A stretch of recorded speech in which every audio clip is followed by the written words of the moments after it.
Sekarang kita sudah masuk lewat jembatan Pelangi. Jembatan yang panjangnya cukup panjang juga, sekitar 150 meter. Ini sekarang merupakan satu-satunya akses menuju Taman Wisata Cibanteng. Tapi unik juga Kang, ada ini pemikiran gitu dari desa buat bikin wisata sederhana seperti ini. Ya itulah ya hal sebenarnya konsep utama implementasi dari ekonomi kreatif itu ditumbuhkan dari masyarakat yang paling bawah, menggali potensi daerah itu dengan menampilkan inovasi dan segi kreativitas yang mereka miliki sehingga timbul seperti ini gitu.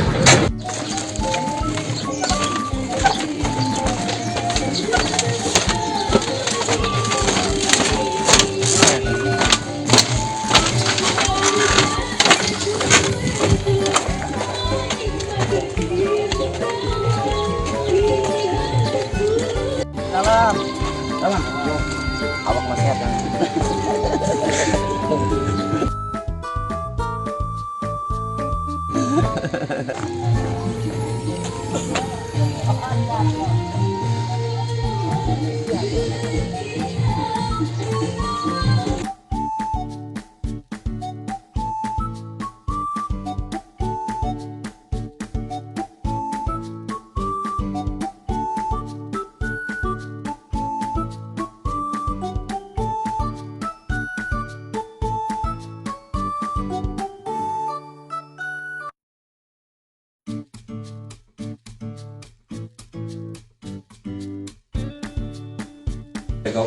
Sebenarnya pengen nanya-nanya juga sih ke Pak Lurah teh, karena jujur baru tahu ada ini. Jadi dikasih tahu sama Pak Dewan.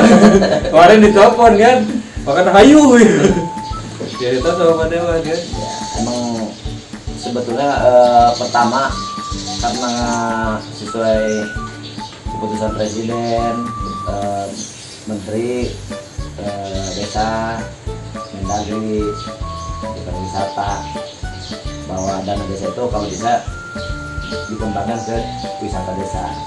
Awalnya sih konsepnya dari ini, dari janji politik. Kalau jadi lurah lagi, karena ini tadi solir, Kang Dewan. Ini babakan ini harus melalui galangan sawah orang lain. Jika si yang punya sawah ini marah, habis tuh galangan, nggak bisa jalan.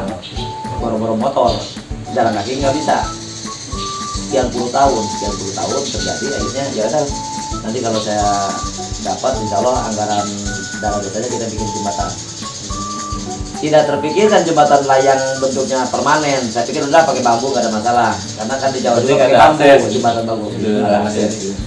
Nah kalau tanah ini tanah siapa?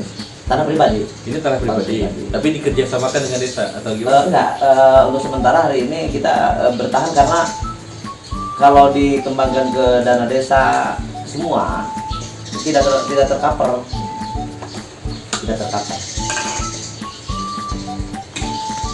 Jadi yang dibangun pakai dana desa itu jembatan Pelangi tadi. Iya.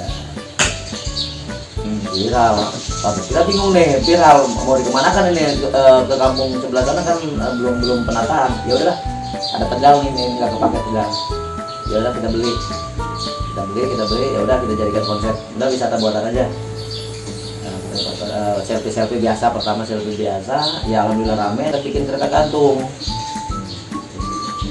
Nah kemarin kita bikin perdes, dikelola sama BUMDes di sana di depan. Karena itu kan ada dana desa. Ya karena posisi kesini pribadi, jadi kita untuk sementara ya udah kita lepas aja dulu dah. Di sana wisata dana desanya di sana, wisata pribadinya di sana. Jadi manajemen terpisah. Tapi di sana gratis. Untuk dana desanya gratis, kita nggak pungut biaya. Untuk yang masuk ke pribadinya kita bayar. Buat pengembangan wisata ke depannya. Berarti pendapatan masih masuk ke manajemen yang pribadi ini? Ya pribadi. Tapi untuk 6 bulan pertama kita bagi BUMDes 40%, kita 60%. Jadi ada kerjasama lah antara pemerintah desa dengan manajemen yang pribadi. Iya. Dari penghasilan bersih 40% itu? Penghasilan bersih. Dari sudah potong listrik, sudah potong karyawan, semua baru kita 40%. Masyarakat juga yang dipekerjakan di situ cukup banyak. Kita mempekerjakan 8 orang, dan untuk warung-warungnya kita kulinernya dari penduduk lokal. Ya, ada yang jualan nasi, ada jus, ada bakso, ada jualan kopi gitu. Untuk penopang ke depannya sebetulnya daya tariknya, kemarin saya sudah mengajukan ke Butar gimana caranya bantuan dari pemerintahan daerah terkait tamannya, kayak jangan di pribadi, saya bilang tamannya di sana aja, di jalan dibikin akses wisata juga. Pada waktu masuk ke lokasi Jembatan Pelangi, saya pingin ada ikon khusus seperti taman bunganya mantap, penghijauannya wah keren lah gitu. Di depan nih udah ada daya tarik gitu yang Dewan tadinya. Terus yang kedua saya pikir kemarin karena kumuh ini, saya minta ruti lahu lah. Oh, yang rumah warganya. Karena ini kampung wisata nih judulnya nih Kang. Tujuan kampung wisata, saya kedepannya ke Cibanteng itu Kang Dewan main wisata. Berkunjung ke saya itu nanti berkunjung ke Lurahan ke wisata. Salah satu, mungkin satu-satunya daerah desa yang unik itu di sini. Ya padahal Karena potensi untuk masuk itu kayak yang masuk ke suatu daerah otonom tersendiri gitu. Iya. Ada gerbang, Iya. ada penjagaan. Dan itu juga kan bentuk kreativitas juga dia. Iya. Dalam arti gini kan, kalau yang namanya konsep keuntungan gitu kan, ada yang namanya konsep keuntungan yang namanya comparative advantage, ada yang namanya competitive advantage. Yang comparative advantage itu yang keuntungan persaingan itu didasarkan karena sumber daya yang tinggi, yang banyak, sumber daya yang banyak. Dan saya kira kalau Cibanteng itu ya competitive advantage, di mana dia dari keterbatasan jalan akses masuk ke desa ini aja susah, harus melewati itu, digali dengan kreativitas sehingga seperti ini. Nah itu keuntungan dari segi bisa bersaing, itu kompetitif itu ya seperti ini, harus bisa menghasilkan lebih dan beda dari daerah yang lain. Itu diterapkan di sini.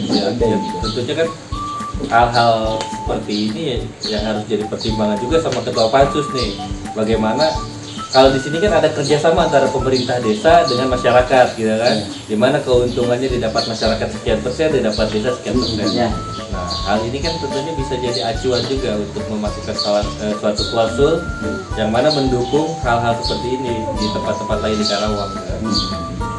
Karena Ramperda Ekonomi Kreatif ini, kalau orang sekilas mungkin hanya berpikir pemerintah hanya menyediakan fasilitas semacam ini aja,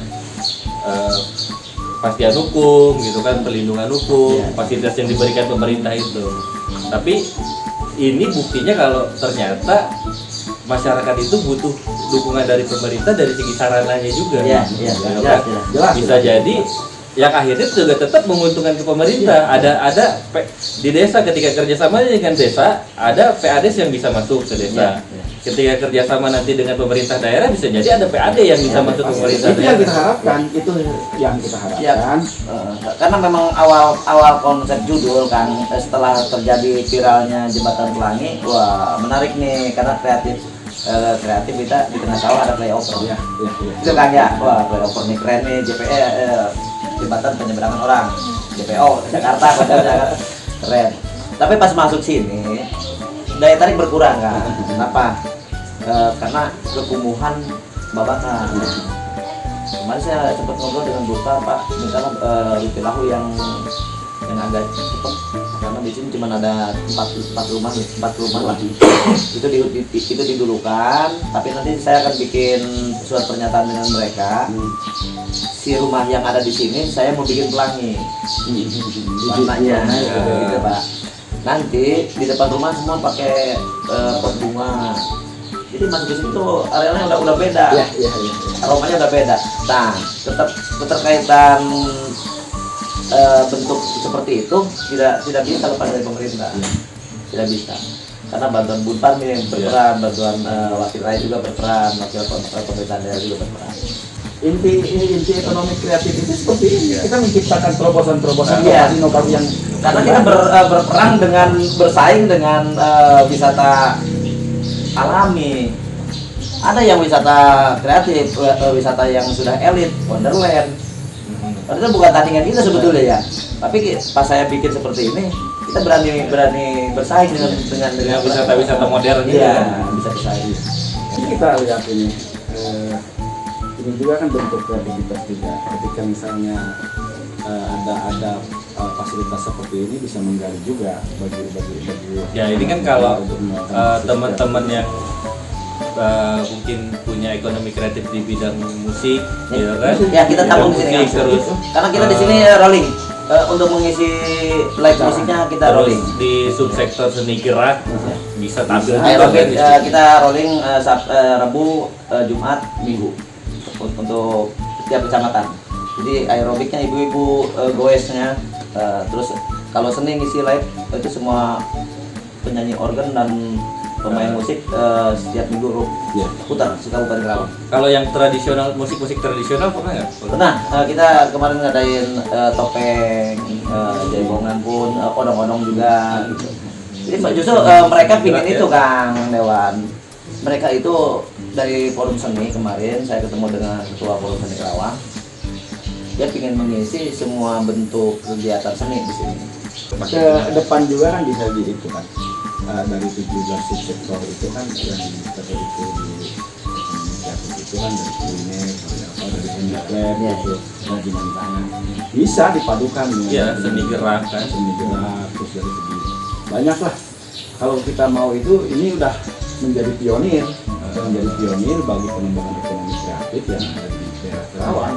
Yang pasti kan yang bagusnya kalau mencermati apa kata Pak Lurah itu, ini tuh bukan cuma buat orang desa sini, Iya. gitu kan, walaupun prioritas tetap di sini, tapi orang-orang dari kecamatan lain di Kabupaten Karawang juga kalau Ada mau dua. berkreasi di sini, ayo gitu Iya. kan.